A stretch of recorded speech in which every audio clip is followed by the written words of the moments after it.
Not just you yourself. He said you and your wife. Okay, dwell in Jannah for time.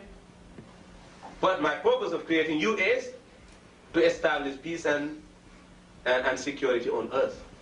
That's why he said, ihbitu minha jami'an. Go down, all of you together. Not all of you one by one, all of you together. Then if we want to go to Jannah, if we are in family, going to Jannah is to raise the entire family to go with you to Jannah. It's uphill, which is not easy to do, because you are climbing up. So when you drop down, it was very easy for you. As a bachelor, you have just little money, yet you drop down, down, now, looking for someone. Raising your head, oh, I'm here, who want me now?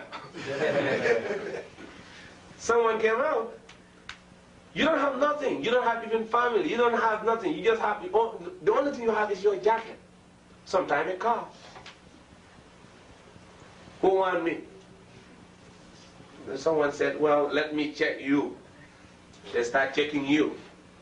Then you start now having the oil, making subhanallah too many times, la ilaha illallah, astaghfirullah, assalamu alaikum, have the kufi, be good so much.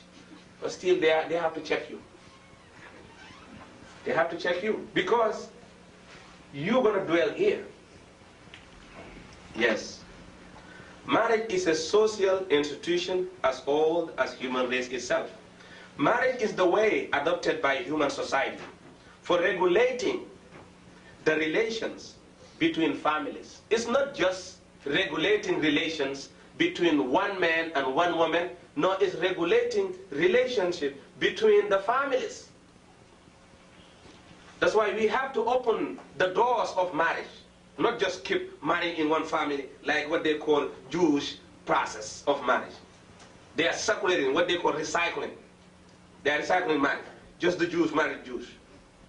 That's why if they have any disease among themselves, the disease comes to be very dangerous, very serious to them.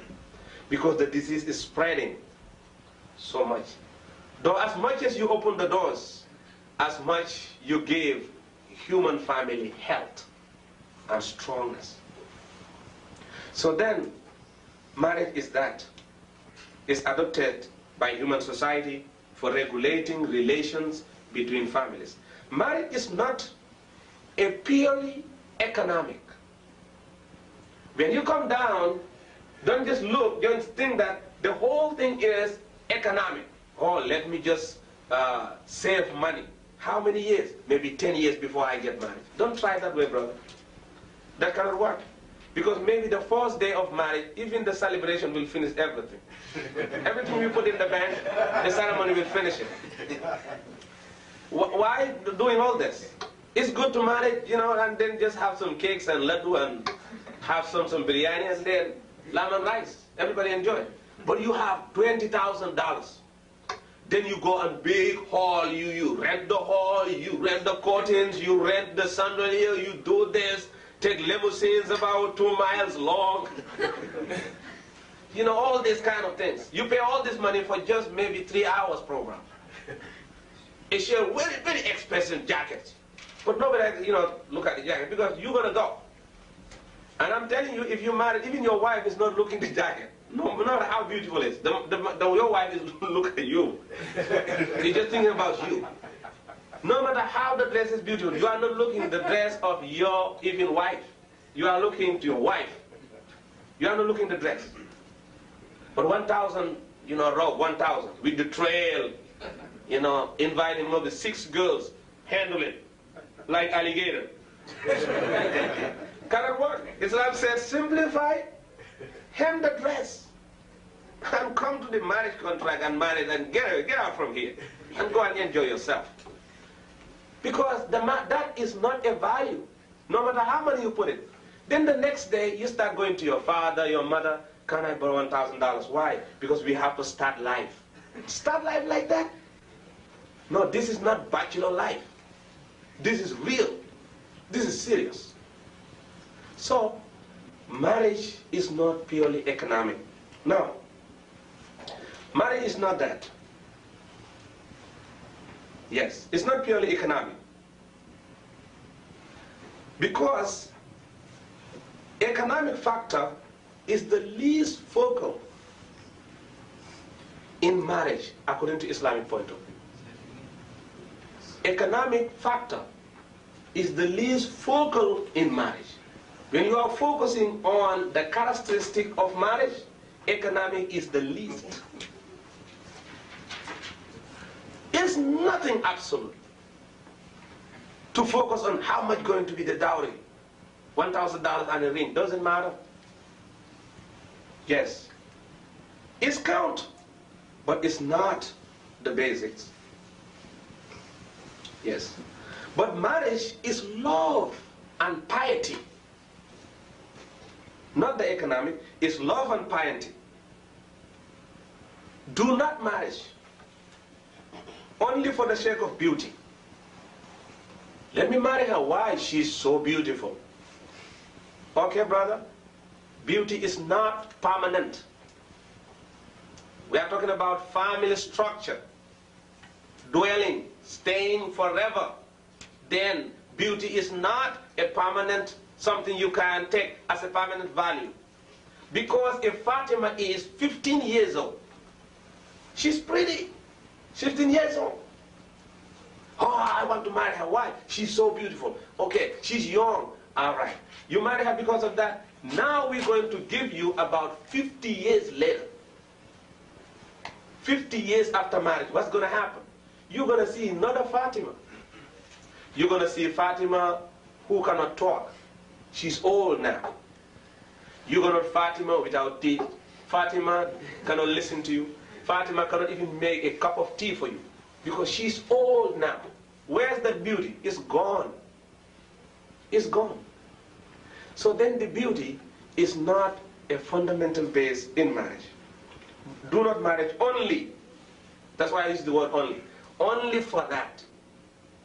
Nothing wrong with marry because of beauty, but don't marry only for that. Don't marry only for the sake of beauty or for the sake of wealth. Wealth is not permanent. Or for the sake of prestige. Oh, the family, the father is this, the mother is this. Let me marry her because the father is the governor of so-and-so. The father is the imam. Doesn't matter. It's like, let me marry her because the father can drive a car. Maybe she can't drive a car, that's it. She must learn how to drive. If the family, if the father is the imam, the father is imam, their father learn how to be an imam. If she wants to be a good person, that cannot have any connection with the father in that particular point. Then the goodness is not the father or the mother. It's herself and yourself. Because sometimes say, oh, I want to marry the son of the imam.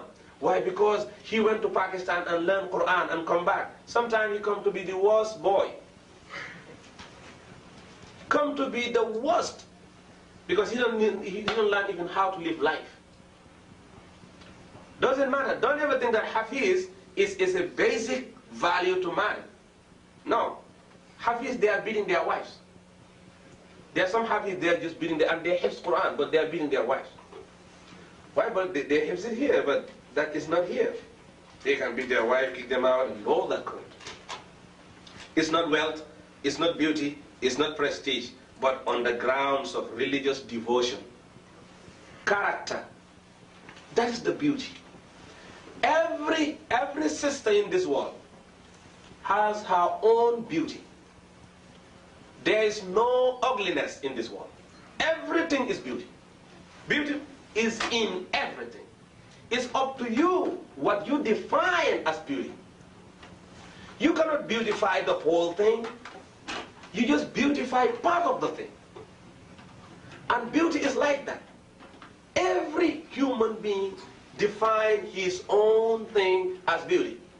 So then everyone has beauty. So then, like some people, they have what they call natural beauty features. Some people, they don't have that. When you see them, you think that they are coming to fight you. And they are good in the heart. The heart is good. But if you say, Assalamu alaikum, you say, can I help you? Because you think that he's coming to punch your face or something wrong. And nothing absolutely wrong. He's happy, but he's like that. He just looked like that.